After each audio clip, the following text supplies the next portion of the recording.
जय हिंद साथियों, देखिए आपका अभी अभी बीपीएससी ने आपका 17वीं बीपीएससी का आपका फाइनल आंसर की जारी कर दिया है। और आपको बता दें, जो आपका फाइनल आंसर की जारी किया है उसमें जो आपका 13 दिसंबर का पेपर हुआ था, उस पेपर में भी आपका 4 क्वेश्चन को डिलीट कर दिया है। यानी 4 क्वेश्चन को डिलीट कर दिया, जबकि आपको देखेंगे कि प्रोविजनल आंसर की जो जारी किया था, जो 13 दिसंबर का पेपर हुआ था, उसमें आपका एक भी प्रश्न को डिलीट नहीं किया था।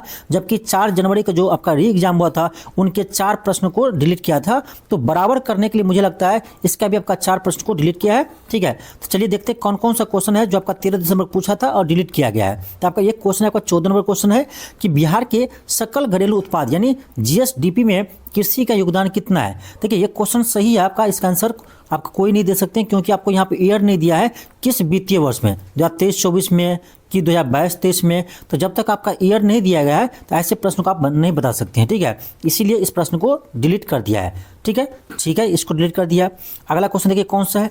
अगला क्वेश्चन आपका यह है, क्वेश्चन 71 कि किन जीवों में बीजाणु निर्माण द्वारा प्रजनन होता है। तो ये देखिए फॉर्म में भी होता है, खमीर में भी होता है, यानी एक से अधिक इसका आंसर होना चाहिए था। अब एक से अधिक इसमें नहीं है ऑप्शन में, इसीलिए इस क्वेश्चन को डिलीट कर दिया है। ठीक है, तो ये भी प्रश्न आपका सही है कि डिलीट किया है, अच्छा किया है। ठीक है, अगला क्वेश्चन देखिए।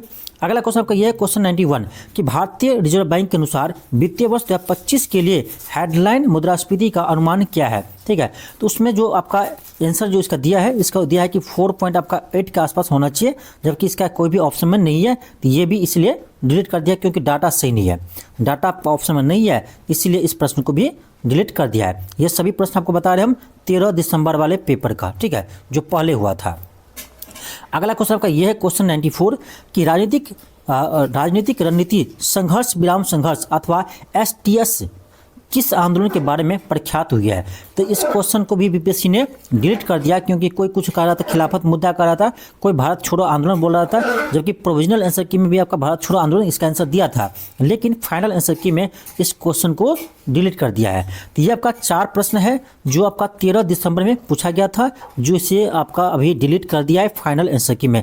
एक क्वेश्चन में ये हुआ, दूसरा आपका ये हुआ, ठीक है, जिसे डिलीट किया है, और तीसरा आपका ये हुआ। ठीक है, जो 13 दिसंबर का पेपर पूछा गया तो उसमें आपका क्वेश्चन डिलीट किया है। ठीक है, और आपका ये चौथा क्वेश्चन हुआ।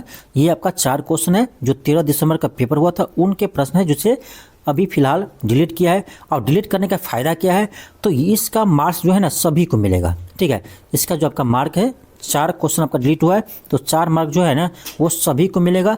जो क्वेश्चन बना के आया होगा उसको भी, जो क्वेश्चन को टच नहीं किया होगा उसको भी 4 नंबर फ्री का मिल जाएगा। ठीक है, अब चलिए आगे बात करते हैं कि आपका जो 4 जनवरी को री एग्जाम हुआ था उनमें किन प्रश्नों को डिलीट किया है। तो आपका ये क्वेश्चन आपका है 4 जनवरी वाला में, री एग्जाम वाले हैं कि कर्क रेखा किस राशि से होकर गुजरती है। अब कोई राजी ने ऐसा दिया है जिससे कर्क रेखा गुजरती है, तो इसको डिलीट करना तो तय ही था, तो इसको पहले भी डिलीट किया था, फाइनल में भी डिलीट किया हुआ है। अगला क्वेश्चन आपका ये है, क्वेश्चन 33 छोटा नागपुर पठार पर कर्क रेखा कौन सा नदी युग्म को 2 बार काटती है। तो इस प्रश्न को भी डिलीट कर दिया जो आपका 4 जनवरी को पूछा था 17वीं बीपीएससी के री एग्जाम में। ठीक है, अगला क्वेश्चन देखिए। अगला क्वेश्चन देखिए, ये क्वेश्चन देखिए 82 का, 23 के जनगणना के अनुसार किस भारतीय राज्य में साक्षरता दर सबसे अधिक है। बताओ 23 में कब जनगणना हो गया भाई। तो जब जनगणना ही 23 में नहीं हुआ था तो लगता है ये ना कुछ पी करके क्वेश्चन बनाया था, तो बाद में कहना है गलती हो गया, तो फिर इसको डिलीट कर दिया। बाद में आँख खुला ना यहाँ 23 लिखा गया है, सॉरी हमको तो 2011 लिखना था, भुला गए थे। ठीक है, तो उस प्रश्न को डिलीट कर दिया। अगला आपका प्रश्न है ये, उत्तर प्रदेश में हिम रेखा की औसत ऊंचाई क्या है। इसको भी डिलीट कर दिया है बीपीएससी ने, 4 जनवरी का ये आपका क्वेश्चन है। अगला क्वेश्चन आपका ये है, चौथा क्वेश्चन कि यकृत में भंडारित होता है।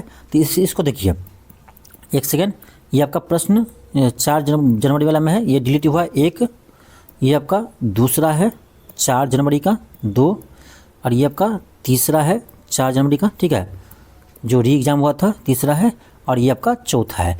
यानी देखिए बराबर कर दिया, 4 क्वेश्चन आपका 13 दिसंबर वाले में आपको डिलीट किया है। ठीक है, तो पहले क्या था, पहले 4 जनवरी वाले में 4 क्वेश्चन को डिलीट। ठीक है, उसको बराबरी करने के लिए आपको यहाँ पर भी 4 क्वेश्चन को डिलीट कर दिया 13 दिसंबर में, अब हो गया बराबर। ठीक है, अब देखिए एक और चीज़ आपको चेंज किया है, ये आपका 4 जो आपका 4 जनवरी को री एग्जाम हुआ है ना, उसमें आपका एक और चेंज किया है, एक ही क्वेश्चन का आपका आंसर चेंज हुआ है। यकृत में भंडारित होते हैं, इसका आंसर पहले दिया था बीपीएससी ने बी दिया था, केवल ए एंड बी, ठीक है। लेकिन जो आपका अभी फाइनल आंसर किया है ना, उसमें इसका आंसर आपको चेंज करके बी से कर दिया क्या, डी इसका आंसर दिया है। इनमें से कोई नहीं जो इसका आंसर होना चाहिए था, ठीक है। तो इसका आंसर आपका बीपीएससी ने चेंज कर दिया है, ठीक है। पहले था बी दिया हुआ, अब दे दिया है डी, ठीक है। तो एक प्रश्न आपका ऐसा है 4 जनवरी में जिसका आंसर चेंज हुआ है और 4 क्वेश्चन का आंसर यानी 4 क्वेश्चन डिलीट हुआ है, ठीक है। तो ये आपका फाइनल आंसर की के अनुसार है, बाकी का जो आंसर था वही आपका आंसर अभी भी है, ठीक है। तो बाकी का चेंज नहीं हुआ है, इतना ही चेंज हुआ है। तो अब आप लोग फाइनल आंसर की से मिलाकर बताइए कि आपका 17वीं बीपीएससी में कितने मार्क्स आ रहे हैं फाइनली, निगेटिव काट करके, ठीक है। निगेटिव 1/3 है, निगेटिव के बाद आप बताइएगा कि आपके नंबर फाइनली कितना आ रहा है। कमेंट बॉक्स में अपने कैटेगरी के साथ जरूर बताइएगा। चलिए मिलते हैं नेक्स्ट क्लास में। थैंक यू, धन्यवाद।